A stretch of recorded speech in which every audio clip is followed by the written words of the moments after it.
Au fond, la grande question pour chacun, c'est de devenir plus humain.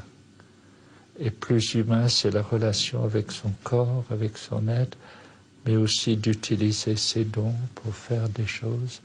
Mais le travail ne doit pas être juste, c'est aussi dans un groupement où c'est amitié, donc c'est tout un ensemble de choses.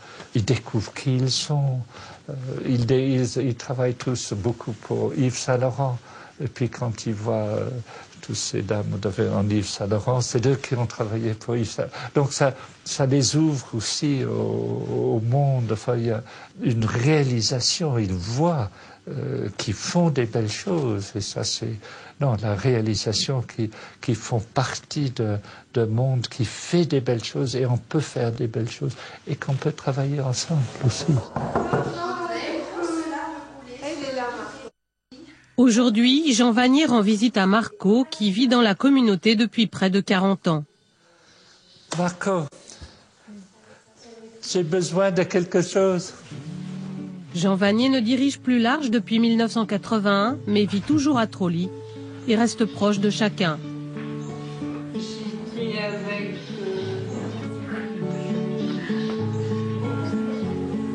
Tu les aimes? Oui. Québécois, fils d'un ambassadeur, rien ne prédisposait Jean Vanier à prendre soin des personnes avec un handicap. L'Arche est l'aboutissement d'un parcours étonnant. À l'âge de 13 ans, en pleine Seconde Guerre mondiale, Jean fait à son père une demande étrange. Je suis allé voir mon papa pour lui dire que je voulais entrer dans la marine de guerre anglaise, ça veut dire dans le collège naval. Et il m'a écouté, il m'a dit « mais pourquoi tu veux le faire ?» Et puis je ne savais pas. Et puis il a dit « si tu veux le faire, je te fais confiance, il faut que tu le fasses. » Je crois que s'il avait dit non, j'aurais dit bon, très bien, mais quelque chose aurait été blessé en moi. C'était la prise de confiance, d'avoir confiance en moi-même et dans mes propres désirs. Et je crois que ça m'a permis de donner la confiance aux autres. Donc, j'ai eu devant moi 8 ans de vie militaire, dont à peu près 4 ans aux études, aux différentes... Et puis 4 ans sur des bateaux. Le dernier bateau, c'était un porte-avions canadien. Et là encore, à un moment, est né en moi le désir de quitter. Je crois que c'était un désir de Dieu, un désir des choses de Dieu, le désir d'une autre vision. C'était une attraction vers la lumière, vers la paix, vers la bonté. Alors là, j'ai l'impression qu'il y a des choses de Dieu qu'on ne sait pas. Ça fait partie.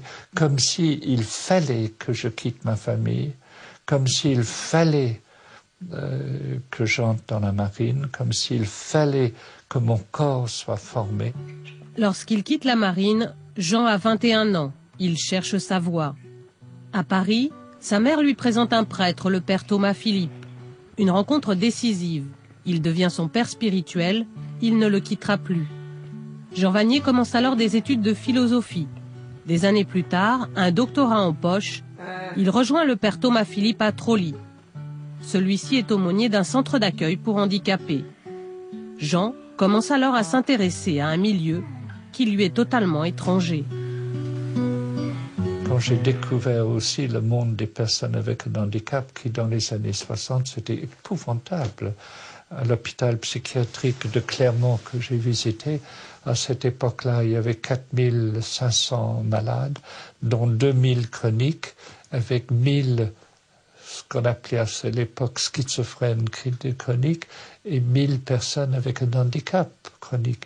Et en gros, ils étaient enfermés à clé pour la vie. Il n'y avait pas question de... Et j'ai visité un certain nombre de centres de cet ordre-là. Et là, à la fois, j'étais attiré et ahuri. Attiré par ce monde qui paraissait complètement fou. Et on peut dire qu'ils étaient fous, et en même temps ahuris et attirés. Et d'ailleurs, ça a toujours été avec moi. Quand je suis entré dans des lieux des lépreux ou dans les prisons, il y a une attraction mystérieuse que je ne comprends pas toujours, ce qui fait que j'ai beaucoup œuvré dans les prisons au Canada, des retraites, ou en Inde, visiter les lépreux. Enfin, il y a comme une attraction et on est ahuri. Qu'est-ce que c'est cette mystérieuse attraction? Je pense probablement qu'on a un pressentiment d'un lieu où Dieu habite, que Dieu, et où j'avais une certaine répulsion de la vie normale, où j'étais gêné, timide, etc. Dans le monde de la pauvreté humaine, il y avait une mystérieuse attraction. Et je crois que c'est cette attraction qu'après on peut traduire comme une révolte contre l'injustice. Mais je pense que c'était pas d'abord la révolte de l'injustice, c'était une attraction, oui, une attraction vers le gouffre, je ne sais pas absolument, mais comme si Dieu est présent dans le gouffre, dans le trou, dans le noir, ce qui fait que l'arche a commencé, mais ça a commencé d'une façon que ça ne pouvait commencer, très, très petite, parce que j'étais complètement incompétent. Je connaissais très bien Aristote, je savais comment conduire une porte-avions, mais comment vivre avec des personnes avec un handicap, j'avais aucune idée. Le petit foyer de l'Arche, c'était le lieu où j'ai redécouvert que j'étais un enfant, que j'aimais rigoler. On était heureux ensemble. On faisait les fous ensemble, tout devient des occasions de joie, de lutter, qui va faire la vaisselle, enfin, on s'amusait, on rigolait, enfin, j'ai progressivement, si je peux dire, découvert la pédagogie du rire, la pédagogie de célébrer, la pédagogie d'être heureux. Ça commençait à casser des barrières en moi de la peur de la relation. Je crois que je découvrais la relation comme lieu de la présence, de la joie. Je ne dis pas encore présence de Dieu, mais je dis de présence de joie. C'était que les barrières de peur que j'avais de la relation avant commençaient à tomber. J'ai découvert ça peut-être encore plus par la suite. C'est qu'à la fois, il y a une énorme attraction vers la communion, mais aussi dans certaines situations, des énormes violence en moi. Donc c'était aussi la prise de conscience progressive de qui je suis. Je reste encore un homme fragile, vulnérable, qui a des peurs, qui a des angoisses. Enfin, je le reconnais maintenant. Je peux voir qui je suis et puis de ne pas... Et puis c'est quand même super d'être dans une communauté où des gens nous acceptent comme on est, où on est heureux, etc.